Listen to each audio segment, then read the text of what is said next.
नमस्ते दोस्तों, अनेक कहानी में आपका स्वागत है। तो दोस्तों आज की जो कहानी है वो है लाश चुराने वाला भूत। तो चलिए दोस्तों शुरू करती हूँ अपनी कहानी। तो ये जो कहानी है रायपुर गांव की है, जहाँ कई दिनों से लाशों की चोरी को लेकर एक हड़कंप मचा हुआ है। लाशों को चुराने वाला चोर दिखाई नहीं देता, लेकिन लाश चिता से अपने आप ही भागने लगती है। ये देखकर अंतिम संस्कार में भी आए हुए लोग हैरानी में रह जाते हैं। पोस्टमार्टम रूम में भी ऐसे ही होता है, जहां डॉक्टर लाश का पोस्टमार्टम करने आते हैं और अचानक लाश चलने लगती है और कमरे से बाहर आने के बाद गायब हो जाती है। पोस्टमार्टम डॉक्टर डर के मारे बेहोश हो जाते हैं। ऐसी घटनाएं रोज हो रही हैं, जिससे पुलिस इस मामले में थोड़ी ढूंढा डकारी करती है। गांव वाले थाने में इंस्पेक्टर से मिलते हैं और लाश चोरी की इस घटना पर चर्चा करते हैं। इंस्पेक्टर गांव वालों से कहते हैं ये घटना ऐसी है कि हम पुलिस वाले कुछ कर ही नहीं सकते। तो गांव वालों की तरफ से एक आदमी कहता है कुछ नहीं किया तो गांव वालों से कहा जाएगा, पुलिस का काम है चोरों को पकड़ना, इसलिए हम आपके पास शिकायत करने आए हैं।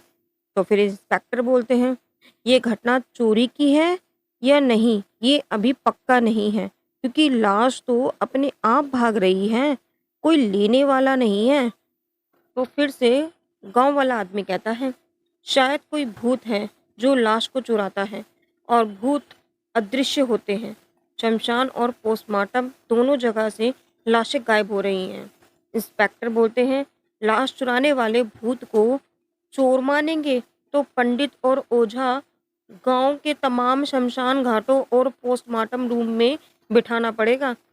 फिर मुझे एक ही काम करना पड़ेगा, गांव के सभी शमशानों घाटों और आधुनिकतम कमरों में जो है लाशों के हाथों में हथकड़ियाँ लगानी पड़ेंगी और पैरों में बेड़ियाँ डालनी पड़ेंगी। इसी वजह से लाश नहीं भाग पाएंगी।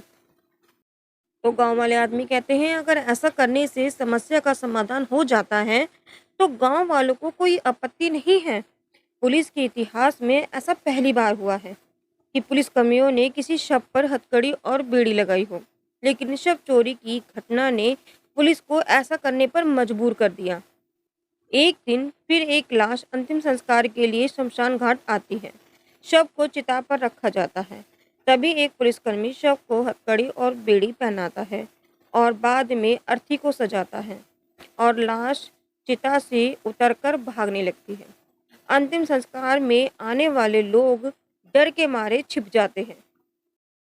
अब पोस्टमार्टम में एक लाश आती है, पुलिस भी इस लाश की हथकड़ी लगाते हैं, बेड़ी लगाते हैं। डॉक्टर आता है लाश को पोस्टमार्टम करने, फिर अचानक से लाश की हथकड़ी और बेड़ियां टूट जाती हैं और वो उठकर चलने लगती है। डॉक्टर और पुलिस डर के भाग जाते हैं। लाश बाहर आती है और गायब हो जाती है। शव चोरी के मामले में पुलिस के हथकड़े और बेड़ियां भी काम नहीं आती हैं। शमशान घाट और पोस्टमार्टम कक्ष दोनों जगह से लाशें भाग रही हैं। गांव वाले फिर से उसी विषय पर चर्चा करने के लिए इकट्ठा होते हैं। तभी उनमें से एक गीता का एक श्लोक सुनाता है और दूसरा व्यक्ति कहता है भैया आप गीता का श्लोक क्यों पढ़ रहे हो? गीता में लिखा है कि आत्मा या भूत प्रेत को कोई शत्रु काट नहीं सकता, ना ही आग में जला सकता है। आत्मा अमर है, वो कभी नहीं मरती है।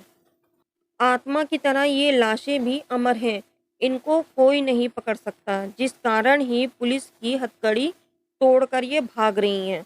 अब इसमें पुलिस भी कुछ नहीं कर सकती। हमारी समस्या का क्या होगा? अगर ये लाशें इसी तरह भागती रहीं तो इनको पकड़ना हमारे बस में नहीं रहेगा। लेकिन लाशों को इस हालत में छोड़ भी नहीं सकते, क्योंकि जिन लाशों का अंतिम संस्कार नहीं होता वो तो भूत बन जाती हैं और हम अपने गांव वालों को भूत बनते नहीं देख सकते।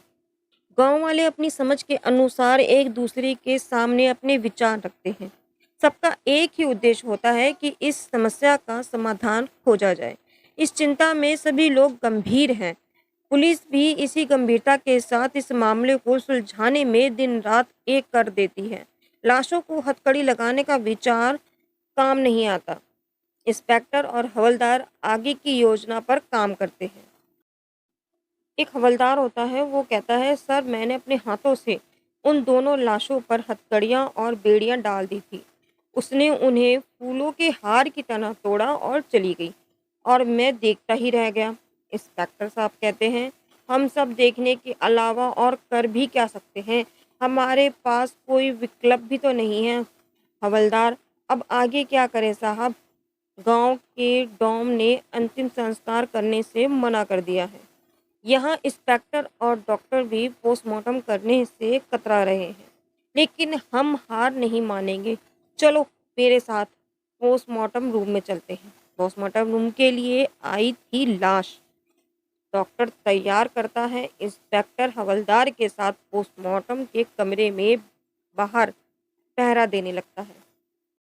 इंस्पेक्टर कहते हैं, हवलदार उस बल्ब को देखो, तुम्हारी नज़र उस पर होनी चाहिए।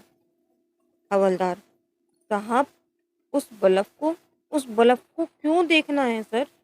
इंस्पेक्टर, जैसे ही अंदर कुछ गड़बड़ होगी ये बल्ब लाल बत्ती छोड़ेगा और सायरन बजेगा। हवलदार कहता है, अच्छा, इसका मतलब हमने अपना जाल फैला लिया है। इंस्पेक्टर, ऐसा ही सोचो। इंस्पेक्टर और हवलदार किसी भी खतरे का सामना करने के लिए तैयार थे कि अचानक बल्ब जलता है और सायरन बजता है।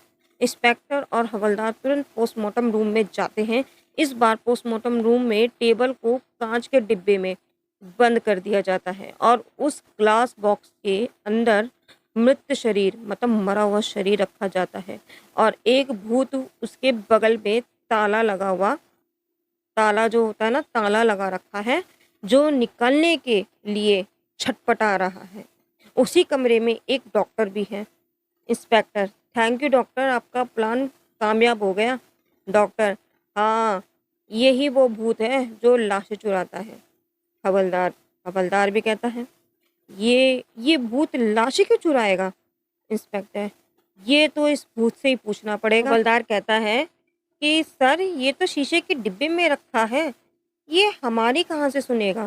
तो इंस्पेक्टर कहते हैं, इस कमरे में माइक है, उसकी टेबल पर स्पीकर है, वो हमारी बात सुन सकता है। तो भूत कहता है, हाँ, मैं तुम्हें सुन सकता हूँ। इंस्पेक्टर, बताओ, लाश चुराने वाले तुम चोर हो क्या? बोलो। भूत कहता है, हाँ, मैंने स्नानघाट और पोस्टमार्टम रूम से लाशें चुराई। इंस्पेक्टर, इन सभी लाशों को चुराकर भूत क्यों बनाते हो? भूत, हम भूतों की संख्या कम होती जा रही है, इसलिए हम अपने समाज को बड़ा बनाना चाहते हैं। इंस्पेक्टर, अपने स्वार्थ के लिए दूसरों को भूत बनाना अधर्म है और अधर्म की सजा अगर मौत है तो इसकी सजा तुम्हें भी मिलेगी। पोस्टमार्टम रूम के बाहर इंस्पेक्टर, हवलदार और डॉक्टर आते हैं। इंस्पेक्टर अपनी जेब से रिमोट निकालता है और उसका बटन दबाता है। एक विस्फोट होता है, उस विस्फोट में सब कुछ ढह जाता है और आग लग जाती है। भूत और शव दोनों जलकर राख हो जाते हैं। उस दिन के बाद से उस गांव में किसी की लाश नहीं चुराई गई और इस तरह लाश को चुराने वाले भूत की कहानी भी खत्म हो गई। भगवान उसकी आत्मा को शांति दे। ओम शांति शांति ओम। तो दोस्तों, ये छोटी सी कहानी आपको कैसी लगी, प्लीज़ मुझे कमेंट में ज़रूर बताएं। राधे राधे दोस्तों।